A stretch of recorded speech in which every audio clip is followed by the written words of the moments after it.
is reported by At-Tabari rahimahullah in his Tarikh and others, in Al-Kamil, Ibn Al-Athir and others, Al-Bidayah wa Nihaya, Ibn Kathir, they all mention this story. And this story is from the year 642, or 20 years after Hijrah, in the Caliphate of Umar bin al-Khattab radiyallahu anhu. And as you know, that in his time, the Muslims expanded and they conquered many lands from the Rum and Faris, the Persians. And when the armies of Umar bin al-Khattab, they conquered Rome, they conquered Persia, there was a Persian king, a Persian Kisra, his name is Yazdajard, some funny Persian name. And when he was defeated and the land was taken from him, this Persian king, he wrote, or he sent letters through a messenger to the king of China, to one of the kings of China. And he requested from him al-aun, like he wanted help from him, because he had been defeated in the battle of Nahawand. You can check out this battle, the battle of Nahawand. It occurred in 642. And so this is where the Persian king was defeated. So after this defeat, he wrote a letter to a king of China, and requesting help. So this king of China wrote back, and he said, قد عرفت أن حقا على الملوك إنجاد الملوك على من غلبهم. He said, I know that it is the right upon the kings to help and to save other kings against those who have defeated them. But first of all, describe to me, فصف لي صفة هؤلاء القوم. Describe to me the description of these people, الذين أخرجوكم من بلادكم, who expelled you from your lands. So the messenger of this Persian king, he sent him and he said, ask me whatever you want, I will answer you about them. So the Chinese king said, أيوفون بالعهد. It's the first thing he said. He said, do they fulfill their covenants? Do these people who've conquered you, do they fulfill their covenants? So the messenger of the Persian king said, Na'am, yes, they do. Then the king of China said, ما يقولون لكم قبل أن يقاتلوكم.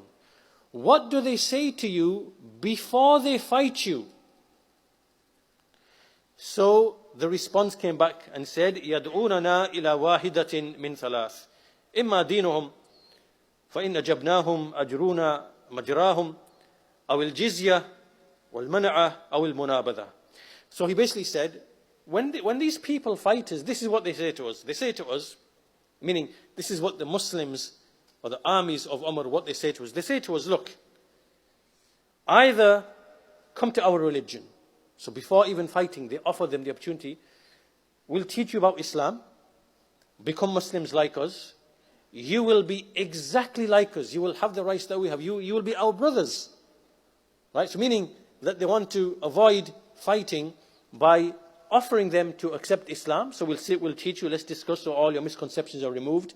So you understand and you know what Islam is. Remove all the lies you've been told or the misconceptions you have or the ignorance that you're upon, so that you clearly understand what it is that you are fighting against. So either accept Islam and then you become exactly like us. You're just like us. Either this is what they say, or so if we agree to them, then they treat us just like themselves.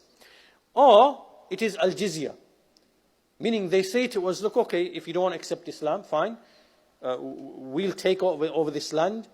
You pay us a small fee to avoid fighting, to avoid military duty, and for you is your religion. You can practice your religion. We guarantee your safety, and so on and so forth. So do that instead, and we'll avoid fighting. That's the second thing they say to us. And then the third thing, if we decide not to accept that, then obviously it is al-munabada, it is obviously it is fighting. Right?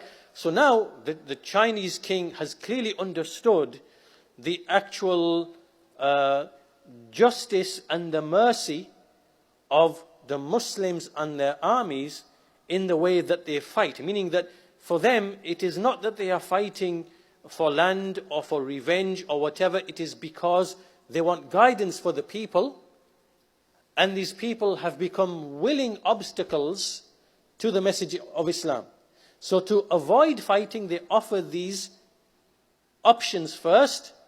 And then when it becomes inevitable, then they will fight. So the Chinese king has now understood that these people are not some sort of oppressive, tyrannical, they're not more, there's something there. Then he says, فَكَيْفَ طَاعَتُهُمْ أُمَرَاءَهُمْ. How is their obedience to their leaders? So the messenger came back with a message. He said, أَطْوَعُ قَوْمٍ لِمُرْشِدِهِمْ. They are the most obedient of people to their leader. Meaning that there is loyalty between the subjects and between their leaders by way of obedience. So then he said, okay, فَمَا يُحِلُّونَ وَمَا يُحَرِّمُونَ. What is it they make halal? What is it they make haram? Like, what are the things that are halal and haram to them? What is the lawful and the unlawful? So then the messenger of the Persian king went and told him what is halal and haram. What is the Muslims? What do they eat? What do they drink? What are the actions that are halal and haram to them? So he told him something of the Sharia of Islam. Meaning, what is it that the Muslims enact? What is their Sharia? What governs them, and what are the actions of the tayyib and the khabith which they avoid, and the halal and the haram. So then, when he learnt all that, the Chinese king said, أَيُحَرِّمُونَ مَا حُلِّلَ لَهُمْ أَوْ يُحِلُّونَ مَا حُرِّمَ عَلَيْهِمْ. Do they make haram what has been made lawful for them, halal for them? And do they make halal what has been made haram for them? Meaning that do they alter and change their religion? So the messenger came back and said, La, no. So after understanding all of this about the people who defeated the Persian king, this was the response of the Chinese king. This was the response of the Chinese king. He said, فَإِنَّ هَؤُلَاءِ الْقَوْمِ فَإِنَّ هَؤُلَاءِ الْقَوْمِ. Indeed, those people لَا يَحْلُكُونَ أَبَدًا حَتَّى يُحِلُّوا حَرَامَهُمْ وَيُحَرِّمُوا حَلَالَهُمْ. He said, indeed, those people will never ever perish. These people who defeated you, they will never ever perish until they make halal their haram and they make haram their halal. Then he wrote a letter to the Persian king, and in that letter he said, إنه لم يمنعني أن أبعث إليك بجيش أوله بمر وآخره بالسين الجهال بما يحق علي. He said, indeed, nothing has prevented me from sending you an army. The first of which is at Marwa in Afghanistan, and the back of which is in China. Right? Meaning that I could send you an army this big. The first of them in Marw and the back of them in China. Nothing has prevented me from sending this. It's not because I'm ignorant of my duty towards you. ولكن هؤلاء القوم الذين وصف لي رسولك صفتهم. But those people whom your messenger described to me, لو يطاولون الجبال لحدوها. If they were to, wanted to conquer mountains, or if they wanted to destroy mountains, they would destroy them. And if I was left, if they were left with me, then they would put an end to me. So long as they are as you have described.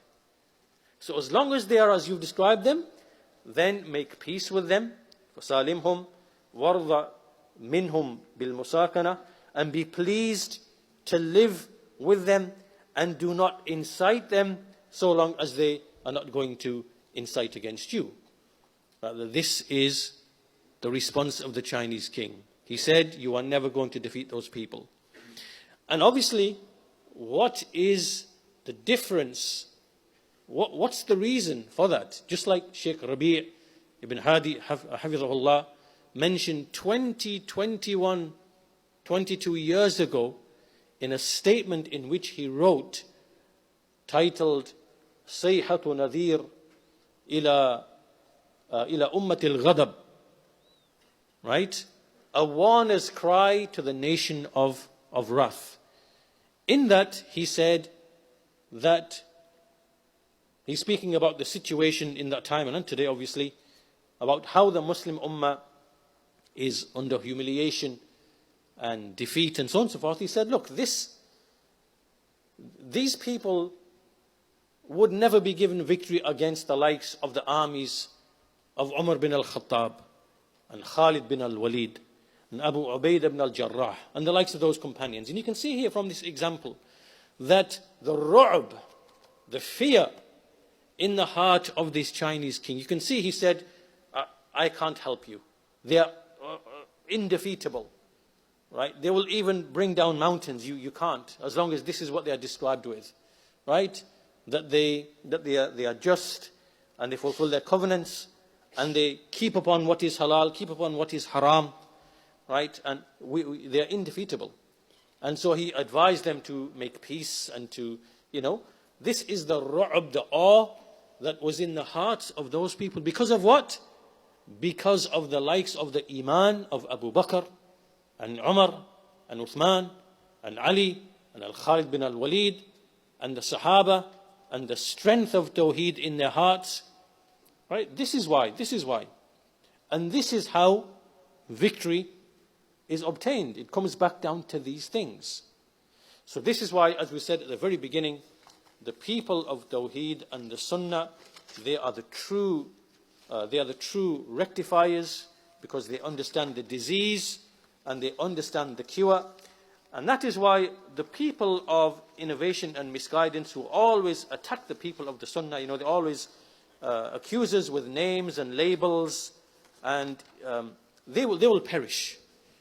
They will expire, they will perish, and the people of Tawheed and the Sunnah will remain standing, because what they are upon is the truth, and what they call to is the truth, and that's why they never turn back from their view, because by virtue of this. So we'll close now, because it's time for Maghrib, inshallah.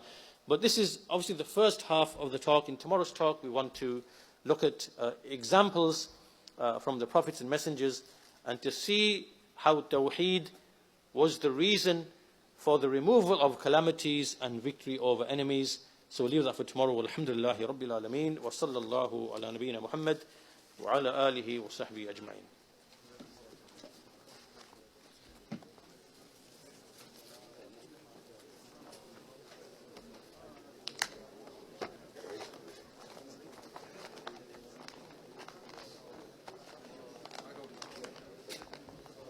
السلام عليكم. كيف حالك؟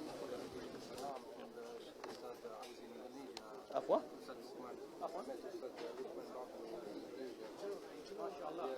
لقمان ما شاء الله. وعليكم السلام. بارك الله.